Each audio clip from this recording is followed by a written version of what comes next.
मुंबईला आजपर्यंत जेव्हा जेव्हा गेले तेव्हा मरीन ड्राईव्हला गेले नाही असं क्वचितच घडलं असेल. कारण मला वाटतं Mumbai is completely incomplete without Marine Drive. It is the soul of the city. It's an emotion.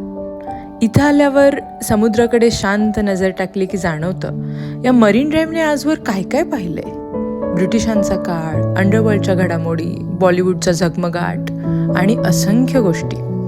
Family, love, friendship, प्रत्येक भावभावनांचा साक्षीदार आहे हा मरीन ड्राईव्ह. इथे काही जण धावत असतात स्वतःसाठी, काही जण बसलेले असतात आपल्याच विचारांसोबत, स्वप्नांसोबत, तर काही जण असतात एकटक क्षितिजाकडे बघत, स्वतःचं आयुष्य समजून घेत.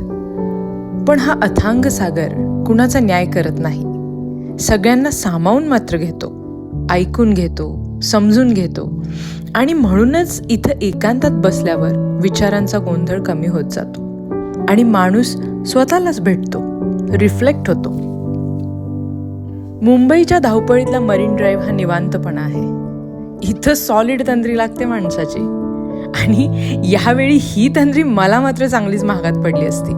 कारण इथं कसा वेळ गेला कळलंच नाही आणि गिरनारसाठी मुंबईहून जुनागडला जाणारी माझी ट्रेन चुकता चुकता वाचली. एकूणच काय, आमच्या मुंबईत इथं येणारा माणूस भान हरपून जातो हे नक्की.